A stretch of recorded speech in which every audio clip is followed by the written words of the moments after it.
네, 여러분 안녕하세요. 덕후맨입니다. 제과제빵기능사 공통의 필기시험 문제풀이 과정입니다.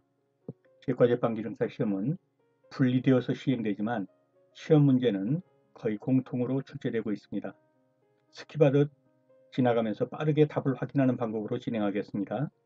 진행하는 과정에서 약간의 시간을 들일 때 반드시 정답을 알고 있는지 스스로 확인하시고 바로 답이 튀어나오지 않는다면 화면을 정지하신 다음 문제를 스스로 풀어보는 시간을 갖도록 하십시오.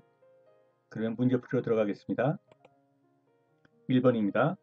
아이스크림 제조에서 오벌런이란 무엇이냐 그랬습니다. 오벌런. 쭉 읽어보시면서 답이 눈에 들어오셨습니까? 확인 들어갑니다. 네, 1번입니다. 오벌런이란 겹안에 의해, 겹안이라는 섞는 거죠. 크림의 체적이 몇 프로 증가하는가를 나타내는 것이다. 해설입니다. 오버런이란 아이스크림을 제조할 때 겹안 섞죠. 그때 체적이 원래 뭐 예를 들어서 B컵 한 컵을 넣고 겹안을 했는데 믹싱을 하다 보니까 체적이 불어나게 되죠. 주로 이제 그 달걀의 흰자 부분이라든가 이런 게 들어갈 때 얼마나 증가했는가. 오버런이라는 뜻이 뭡니까? 이게 그 뭐 지나치게 달렸다 이런 말이죠. 팽창했다, 뻥튀기 됐다 이런 말이에요. 그 얼마나 체력이 늘어나는가를 보는 것입니다. 2번입니다. 유지 알칼리를 가할 때 일어나는 반응은 다 바로 들어오셨죠? 잘 안 들어오신다면 풀어보셔야 돼요. 중지시키고 한번 생각해보고 그리고 정답을 확인해 보셔야 합니다. 정답 확인 들어갑니다. 네, 비누화입니다. 네, 유지에 알칼리인 수산화나트륨 또는 수산화칼륨을 가하여 가열하면 글리세린하고 지방산의 비누가 됩니다. 그래서 유지에다 알칼리를 가할 때 일어나는 반응은 바로 비누가 만들어지는 과정입니다. 3번입니다. 이당류에 속하는 것은 답이 들어오셨죠? 확인합니다. 유당입니다. 해설입니다. 이당류에는 자당이 설탕입니다. 메가당은 엿당이고요. 유당은 젖당입니다. 이런 것이 이당류입니다. 이당류는 당이 두 개란 얘기죠. 자당, 메가당, 유당. 외워두셔야 합니다. 그러면요. 포도당, 과당, 갈락토스는 이건 단당류입니다. 단당류는 더 이상 분해될 수 없는 그 당. 이것을 단당류라고 해요. 포도당, 과당, 갈락토스. 그리고 이당류는요. 이러한 단당류라든가 다른 당이 두 개 이상 모여가지고 된 것. 이 두 개입니다. 이당류니까요. 그 자당, 메가당, 유당은 이당류다. 일단은 설탕은 뭡니까? 설탕은 자당이라는 건데 예, 포도당 하나에다가 과당 한 분자를 더한 겁니다. 포도당 플러스 과당. 메가당은요. 포도당 한 분자에 또 포도당 한 분자. 그러니까 포도당 두 분자죠. 이것이 메가당입니다. 유당은요. 글루코스 플러스 갈락토스입니다. 그래서 설탕, 메가당, 유당은 이당류이고 포도당, 과당, 갈락토스는요. 단당류다. 외워두셔야 합니다. 도넛 설탕 아이싱을 사용할 때 온도로서 적합한 거. 아이싱은 뭡니까? 그것을 이렇게 그 표면에 입히는 거, 이런 것을 아이싱이라고 그러죠. 도넛에 설탕을 입힐 때 적당한 온도가 몇 도냐 이렇게 묻는 겁니다. 너무 낮으면 잘 안 입혀지죠. 열기가 좀 있어야 합니다. 확인합니다. 40도씨 전후입니다. 그래서 도넛에 설탕을 아이싱할 때 온도는 40도씨 정도가 가장 좋다. 이 설탕 아이싱 한다는 말은 뭐예요? 설탕 원입히기 이렇게 보시면 돼요. 예, 기름에서 도넛을 꺼내가지고 튀김, 튀김 기름에서 꺼내가지고 설탕옷을 입히기 위해서 설탕에 넣고 굴리게 할 때 그 온도는 40도씨 정도가 되면 설탕 원입히기가 가장 좋다 이런 말이죠. 5번입니다. 기스킷을 제조할 때 유지보다 설탕을 많이 사용하면 어떤 결과가 나타나는가? 설탕을 많이 사용해서 어떤 결과가 나타날까요? 설탕이 녹았다가 굳어지면 어떻습니까? 네, 확인하겠습니다. 단단해지죠? 해설 보십시오. 비스킷을 제조할 때 설탕을 많이 넣으면 단단해집니다.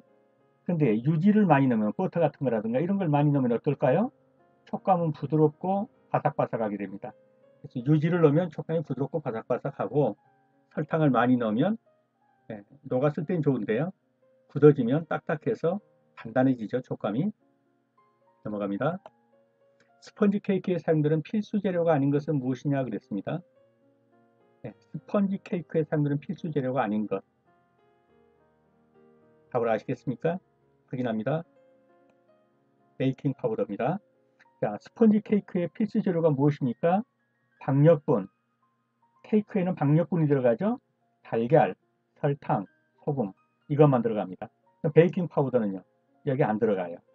이 화학적 팽창제인 베이킹 파우더는 어디에 들어갑니까? 반죽형 반죽에 들어가는 거예요. 스펀지 케이크는 오직 무엇으로 이 팽창을 일으킵니까?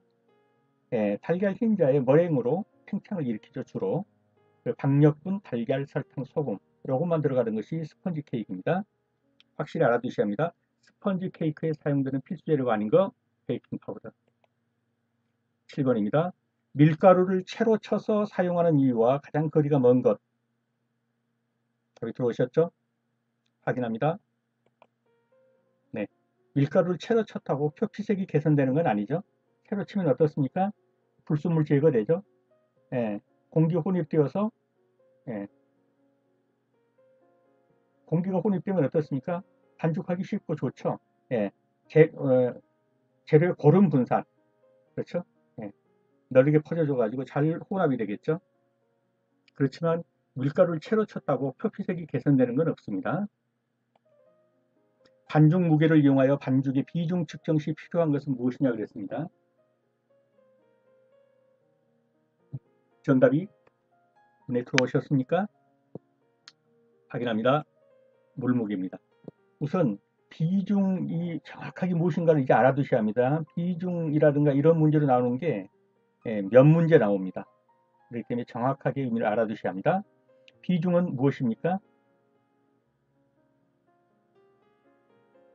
이 비중이라는 것은 이렇게 쓰는 한자죠. 이 무거울 중자예요. 무게의 이 대비 비율입니다. 뭐하고의 무게의 그 비교입니까? 반죽 무게하고 물무게의 비교입니다. 이걸 비중이라고 그래요. 그래서 비중은 무게의 비교인데 어떻게 무게를 비교하냐 하면은 이런 동일한 컵을 사용하는 거예요. 이러한 컵 하나에다가 여기다가 반죽을 넣었더니 몇 g이었고 여기다가 물을 넣었더니 몇 g이었다. 이렇게 동일한 컵에 반죽을 넣었을 때와 물을 넣었을 때의 무게를 비중하는 겁니다. 무게를 비교하는 겁니다. 이것이 비중입니다. 무슨 의미인지 아시겠죠? 그렇다면 반죽 무게를 이용해서 반죽의 비중이 필요한 것. 반죽은 나왔죠. 그러면 뭘 알아야 돼요? 물을 알아야죠. 물. 비중이 필요한 것은 그랬으니까 뭡니까? 물 무게를 알아야 한다 이겁니다. 반죽 무게하고 물 무게를 알아야 비중을 구할 수 있다. 이것을 묻는 거죠. 9번입니다. 반죽의 비중에 대한 설명으로 맞는 것은 그랬습니다. 자, 비중 문제 조금 전에 보셨는데 이 문제 어떻습니까? 눈에 바로 들어오시나요? 네, 확인 들어갑니다. 비중이 너무 낮으면 조직이 거칠고 큰 기포를 형성한다. 네, 그럼 나머지는요? 자, 이 문제를 보기 위해서는 해설을 잠깐 보시겠습니다. 반죽의 비중이 낮으면 이 문제를 풀 때는 반드시 이것을 기억해 두십시오. 비중과 부피는 서로 반비례합니다. 비중과 부피는 반비례합니다. 즉 그 말은 뭡니까? 비중이 높다 그러면 부피는 적다 이렇게 보시면 돼요. 비중이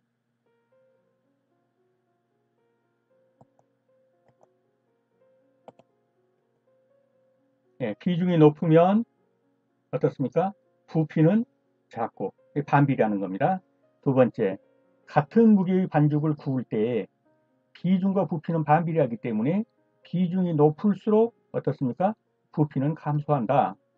비중의 측정은 같은 부피, 아까 봤죠? 동일한 용기라 해야 돼요. 똑같은 그릇에 반죽을 넣었을 때 중량하고 그 다음에 물을 넣었을 때 중량을 나눈 것이에요. 그럼 분자가 뭐가 들어가요? 반죽, 분모가 물무게 이렇게 들어가죠. 그럼 비중이 높다 그 말은 뭐예요?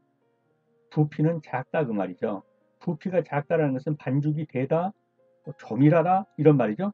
기공이 조밀하고 무거운 반죽이에요. 쉽게 말하면 덜 부푼 반죽이라는 거죠. 그러니까 비중이 높으면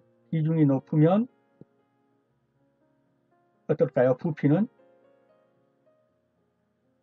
작다. 예. 부피가 작다는 뭐예요? 덜 부풀었다 그런 말이죠. 덜 부풀었다. 예. 덜 부풀었으면 뭡니까? 무거운 반죽이죠. 많이 부풀었으면요. 예. 무게를 재보니까 얼마 안 나가요. 부피만 많지. 그래서 비중과 부피는 반비례한다. 그렇게 알아두시면 되겠습니다. 자, 똑같이 비중 문제입니다. 어떤 과자 반죽의 비중을 측정하기 위해 다음과 같이 무게를 알았다면 이 반죽의 비중은 얼마인가 그랬습니다.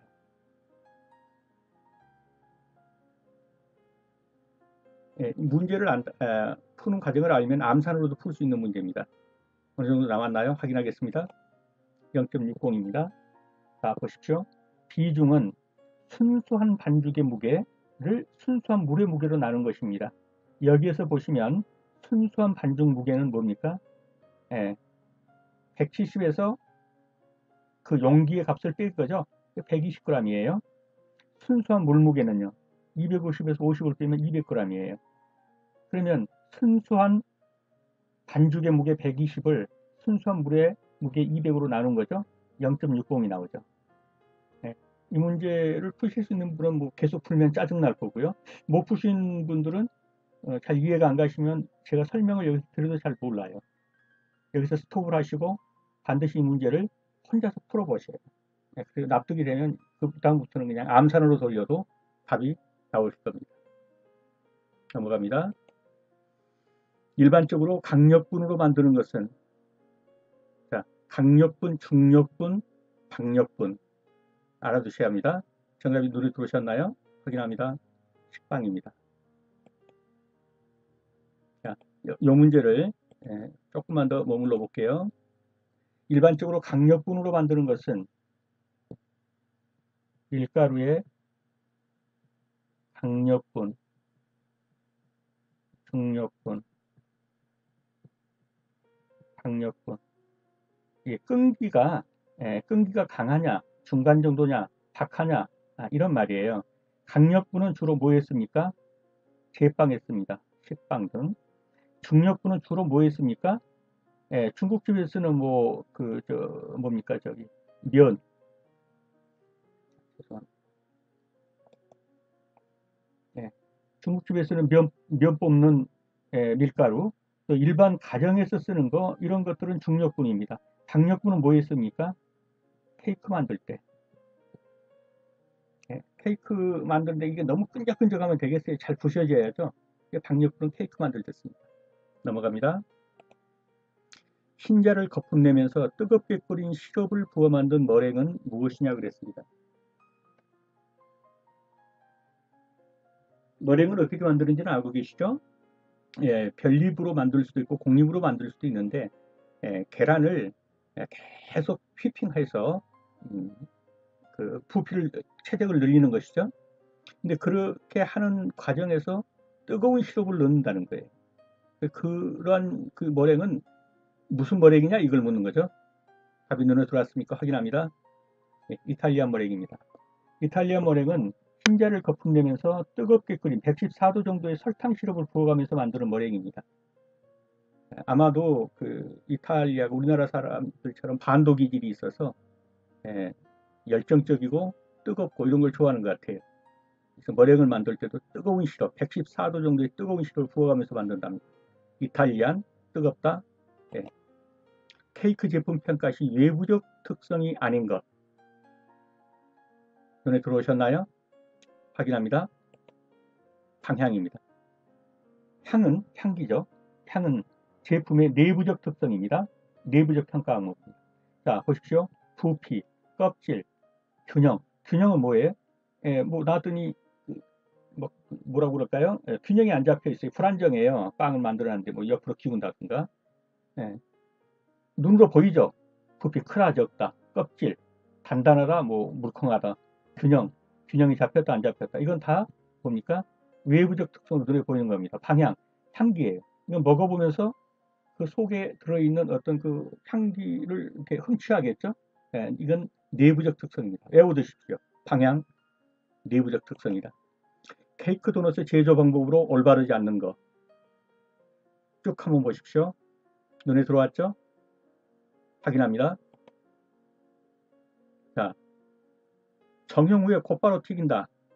이거 아니란 거 아시죠? 휴지시킵니다. 좀 쉬게 해줘서 이걸 정형할 때 이 밀가루 얘들도 상처를 입고 힘든단 말이죠. 좀 쉬게 해줘야 돼요. 상처도 회복하고 하면서 다시 약간의 발효 과정을 거칩니다. 그렇게 튀겨야지. 그렇지 않고 정형하고 바로 튀기게 되면 어떻게 돼요? 수축 현상이 일어나요. 좀 쉬게 해준 다음에 튀긴다, 휴지한다, 그렇게 알아두시면 되겠습니다. 15번입니다. 반죽의 비중에 대한 설명으로 옳지 않은 것. 제가 의도적으로 반죽의 비중 문제를 조금 이곳에 털어 넣었습니다. 반죽의 비중이 높으면 부피가 작아진다. 비중하고 부피는 반비례라고 했죠. 비중이 높으면 부피는 작아집니다. 비중이 낮으면 부피는 커집니다. 답을 먼저 맞춰보셔야죠. 확인했습니까? 넘어갑니다. 자, 비중이 높으면 어떻습니까? 비중이 높으면 부피는 작죠. 부피가 작다는 건 뭐예요? 좀 덜 부풀었다 이런 말이죠. 근데 기공이 커져가고 많이 부풀었다, 이건 틀린 거죠. 기공이 작습니다. 비중이 높으면 덜 부풀었다. 이건 반죽 속에 포집된 공기, 이 부풀었다는 건 뭐예요? 반죽 속에 포집된 공기가 많다라는 거죠. 근데 비중이 높으면 덜 부풀었다는 건 반죽 속에 포집된 공기의 양이 적다라는 거예요. 그럼 기공이 작아지겠죠. 그래서 반죽과 비중의 관계는 반비례 관계다. 그렇게 놓고 풀면 다 풀릴 겁니다. 넘어갑니다. 16번입니다. 다음 설명 중 기공이 열리고 조직이 거칠어지는 원인이 아닌 것은, 한번 쭉 보시고요. 답이 바로 눈에 안 들어오셨다면 정지시키고 자세히 풀어보시고 그리고 정답으로 확인하십시오. 정답 확인 들어갑니다. 네. 기공이 열리면 탄력성이 증가되고 거칠고 부스러진 조직이 된다. 이게 뭔가요? 틀린 지문이에요. 어디가 틀렸을까요? 기공이 많아진다고 해서 탄력성이 증가될까요? 아니죠. 확인합니다. 기공이 열리면 많이 부풀린 거죠. 탄력성이 감소합니다. 거기에 다 공기가 차 있으니까 거칠고 부스러지는 조직이 되기 쉽습니다. 지나갑니다. 퍼프 페이스트리는 퍼프 페이스트리 제조할 때 주의할 점으로 틀린 것 그랬습니다. 퍼프 페이스트리가 뭔지 아시죠? 비교적 딱딱한 그 케이크 만들 때 쓰는 뭐 이런 것들이죠. 퍼프 페이스트리 할 때에 그 반죽을 만들었는데 장기 보관하려면 어떻게 해야 되느냐? 뭐 파츠가 최소가 되도록 한다. 뭐 이런 것은 아시겠죠? 충전물 넣고 굽는 반죽은 구멍 뚫어서 넘치지 않게 해줘야죠. 굽기 전에 적정한 체중 유지를 시킨다. 아까 보셨죠? 다 확인합니다. 성형한 반죽을 장기간 보관하려면 어떤 보관을 해야 합니까? 냉동 보관해야 합니다. 냉동 보관이죠. 냉동 보관입니다. 넘어갑니다. 스펀지 케이크의 굽기 공정 중에 나타나는 현상이 아닌 것. 스펀지 케이크의 굽기 공정 중에 나타나는 현상이 아닌 것. 정답 들어왔나요? 확인합니다. 네, 밀가루 혼합은 굽기에서 나타나는 게 아니라 어디서 나타나요? 반죽하는 과정에서 혼합이 일어나죠. 굽는 과정에서는요, 공기가 팽창해서 이제 불어나죠. 전분이 호화되고, 호화되면 익는단 말이에요. 단백질이 응고되고. 밀가루 혼합은 굽기 이전에 반죽하는 과정에서 혼합시켜야죠. 공장 주방 설비 작업에서 효율성을 높이기 위한 테이블의 위치는 어디에 두는 게 좋을까 하는 겁니다. 여러분이라면 어디에 두시겠어요? 냉장고 옆에 두셔가지고 발효기는 저 옆에 있으면 걸어가시기 어렵겠죠. 어디로 오는 게 좋겠습니까? 입니다. 중앙부에 와야 합니다. 그래야 그 중앙부에서 한 바퀴 쭉 돌면 냉장고 있고 발효기 있고 뭐 있고 뭐 있고 오븐기 있고 뭐 이러겠죠. 몇 걸음 걸어가면 오븐기, 몇 걸음 걸어가면 발효기 뭐 이런 식으로요. 넘어갑니다. 반죽 온도 조절에 대한 설명으로 틀린 거 쭉 보시고 정답이 들어왔습니까? 확인합니다. 3번입니다. 자, 일단 사과파이의 반죽은 찬물을 사용합니다. 그러므로 20도씨 이하로 맞춰줘야 합니다. 그 퍼프 페이스트리라든가 사과파이 반죽은 이렇게 많이 부풀리는 것이 아닌 이러한 반죽은 높은 온도에서 반죽하지 않습니다. 그렇게 뭐 발효 과정이 중요한 것이 아니기 때문인 것 같아요. 그렇다면 자, 파운드 케이크의 반죽 온도는 23도씨 정도인데 보십시오. 퍼프 페이스트리는요 20도씨예요. 그 다음에 사과파이도 약 20도씨예요. 이런 것은 절대 그 자체가 많이 부풀어서 발효가 많이 되는 것 그걸 원치 않는 거죠. 그리고 약간 발효를 필요로 하는 것들이 있어요. 버터스코치 케이크라든가 파운드 케이크라든가 이런 것들은 약 23도씨 정도예요. 아시겠죠? 사과파이나 퍼프 페이스트리 반죽 온도는 약 20도씨 정도가 좋다. 다음 쿠키 반죽 중 가장 묽은 반죽은 어느 것이냐 그랬습니다. 가장 묽은 반죽 그냥 쉽게 말하면 붕어빵 틀에다가 뭡니까? 뭐 그릇으로 떠서 부어버린다. 뭐 이런 것이 무엇이냐 이렇게 보시면 되겠어요. 판에 등사하는 쿠키입니다. 짜는 형태 짤순이는 아닙니다. 그것도 묵지만 그것보다 더 묽은 것은 판에 등사하는 쿠키입니다. 철판에 올려놓은 뭐 그 틀, 그것이 뭐 그림이나 글자나 뭐 이런 거, 풍호 모양의 그림에다가 만약에 부었습니다. 그러면 그 반죽은 어떻습니까? 가장 묽은 반죽이에요. 그래서 짜는 형태의 반죽보다 더 무거운 거예요. 판에 등사하는 쿠키다. 붕어빵이라든가 이걸 생각해 보십시오. 자, 다시 올라가서 가볍게 이제 정답만 쭉쭉쭉쭉 확인하겠습니다. 아이스크림 제조에서 5번원이란 정답 바로 나왔습니까? 안 나왔다면 멈추고 다시 한번 확인하셔야 합니다. 확인합니다. 1번입니다. 유지 알칼리를 갈 때 일어나는 반응은 보셨죠? 비노화죠. 이당류에 속하는 것은 조금 전에 보셨죠? 단당류는 뭐라고요? 포도당, 가당, 갈락토스. 이당류는 유당, 메가당, 자당. 확인합니다. 이당류, 유당이죠. 도넛 설탕을 아이싱할 때 적합한 온도는 몇 도이냐? 확인합니다. 40도씨 전후죠. 비스킷을 제조할 때 유지보다 설탕을 많이 사용하면 어떤 결과가 나타난다고요? 설탕 많으면 촉감 단단해집니다. 스펀지 케이크의 상대는 필수 재료가 아닌 것 뭐라고 그랬습니까? 베이킹 파우더입니다. 밀가루를 채로 쳐서 사용하는 이유와 가장 거리가 먼 것 조금 전에 보셨죠? 채로 쳤다고 새겨서 되는 건 아니다. 반죽 무게를 이용해서 반죽의 비중 측정 필요한 거 뭐하고 알아야 됩니까? 반죽 무게와 물 무게 알아야 되죠. 반죽의 비중에 대한 설명으로 맞는 것은 반죽의 비중 비중이 높으면 부피는 줄어들고 2번입니다. 10번입니다. 순수한 반죽의 무게를 순수한 물의 무게로 나눴다고 그랬죠. 나누니까 0.60이었습니다. 일반적으로 강력분으로 만드는 것 강력분은 뭐라고요? 중력분은요? 박력분은 케이크, 중력분은 주로 중국집에서는 밀가루 같은 거, 가정용 밀가루, 강력분은 지혜빵, 식빵이라고 그랬죠. 흰자를 거품에 뜨겁게 끓인 시럽을 부어 만든 머랭, 뜨거운 민족, 반도기질, 이탈리안. 케이크의 제품 평가 시 외부적 특성이 아닌 것, 뭐는 외부적이고 하나는 아니라고 그랬죠. 방향. 케이크 도넛의 제조 방법으로 올바르지 않는 것 어떻게 한다고요? 좀 쉬게 해줘야 한다고 그랬죠? 예, 곧바로 튀기지 말고 좀 휴지를 주어라 이 말이죠.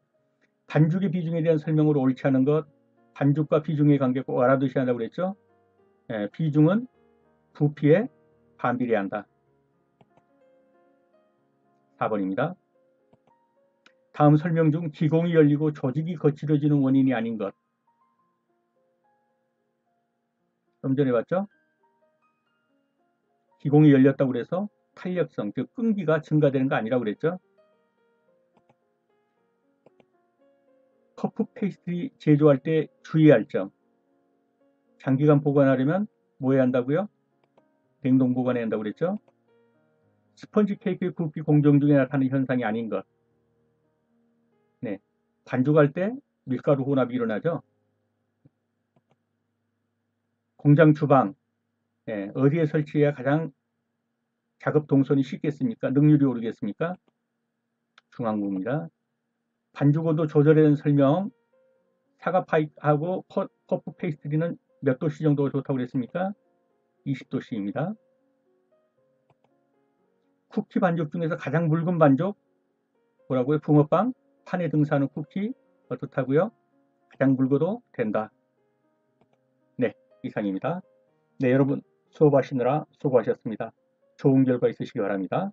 여러분의 구독은 이 채널을 계속하는 데 큰 힘이 됩니다. 감사합니다.